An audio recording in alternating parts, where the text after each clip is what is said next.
राजनीति का पुराना दस्तूर है। बजट पेश होने के बाद सरकार उसकी सराहना करती है और विपक्ष आलोचना, और इस बार भी यही हो रहा है। लेकिन बजट के बाद सबसे ज्यादा चर्चा में बिहार आ गया है, क्योंकि बजट में उसे मिली है बम्पर सौगात। लेकिन बिहार की सियासत फिर भी गरमाई हुई है। दिल्ली से लेकर पटना तक बजट पर क्यों मचा है घमासान, और वित्त मंत्री निर्मला सीतारमण का क्या है मधुबनी कनेक्शन, इस रिपोर्ट में जानिए। No income tax payable up to income of 12 lakh rupees. करीब 77 मिनट तक वित्त मंत्री निर्मला सीतारमण बजट पढ़ती रहीं और इस दौरान सत्ता पक्ष के सदस्यों के साथ प्रधानमंत्री मोदी भी लगातार मेज थपथपाते रहे।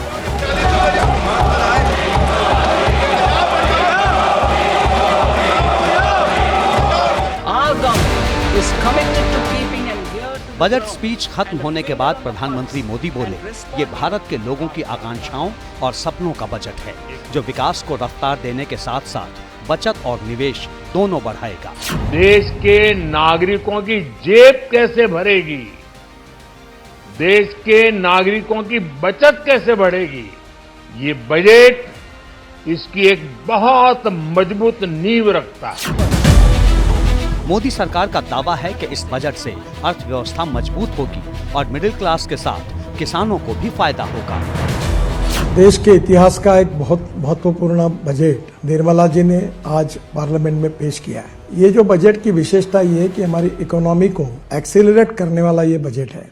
कृषि और किसानों के कल्याण सर्वोच्च प्राथमिकता दी गई है और विशेषकर मध्यम वर्ग के कल्याण का ये बजट है। हमारे जितने भी टैक्स पेयर्स हैं उनको इतनी बड़ी राहत दी गई है, 12 लाख रुपए तक कोई टैक्स नहीं।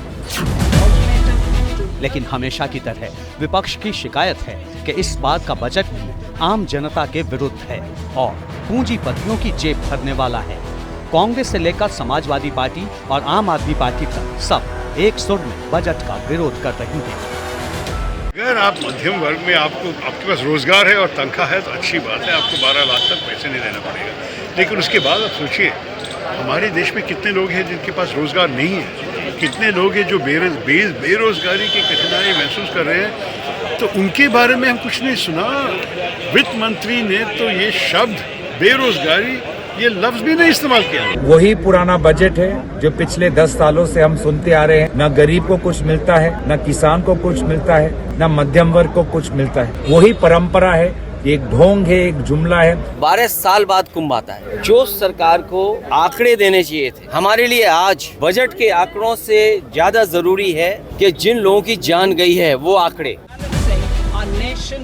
लेकिन सबसे ज्यादा चर्चा है बिहार की, क्योंकि इस बार के बजट में बिहार के लिए दिल खोलकर बड़े बड़े ऐलान किए गए हैं। इनमें किसानों के लिए मखाना बोर्ड का गठन, विमान सेवाओं के विस्तार की योजना, 3 नए एयरपोर्ट बनाने का ऐलान, IIT पटना में सीटों का विस्तार, national institute of food processing की स्थापना, 10,000 हाई स्कूलों में ब्रॉडबैंड सुविधा और मिथिलांचल में वेस्टर्न कोशी कैनाल प्रोजेक्ट जैसी योजनाएं शामिल हैं।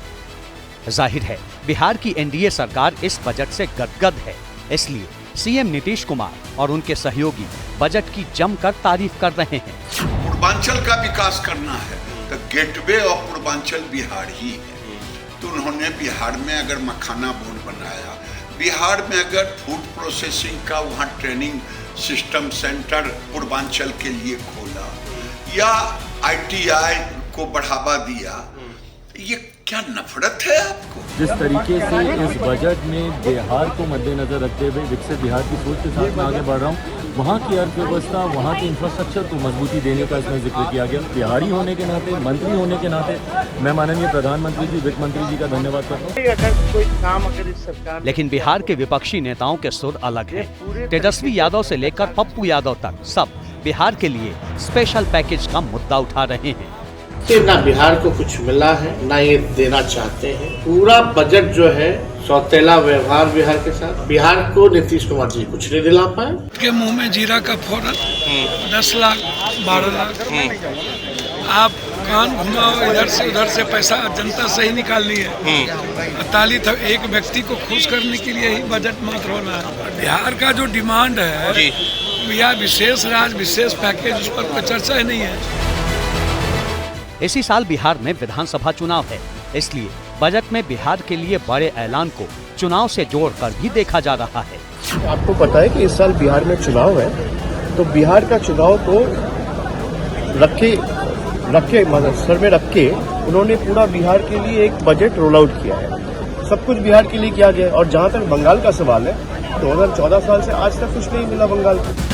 हालांकि इस बार के बजट में बिहार को कुछ खास मिलने वाला है। ये संकेत तभी मिल गया था जब वित्त मंत्री निर्मला सीतारमण बिहार की मधुबनी पेंटिंग वाली साड़ी पहनकर बजट पढ़ने संसद पहुंची। गोल्डन बॉर्डर वाली क्रीम कलर की ये साड़ी उन्हें पद्मश्री विजेता दुलारी देवी ने मधुबनी में भेंट की थी।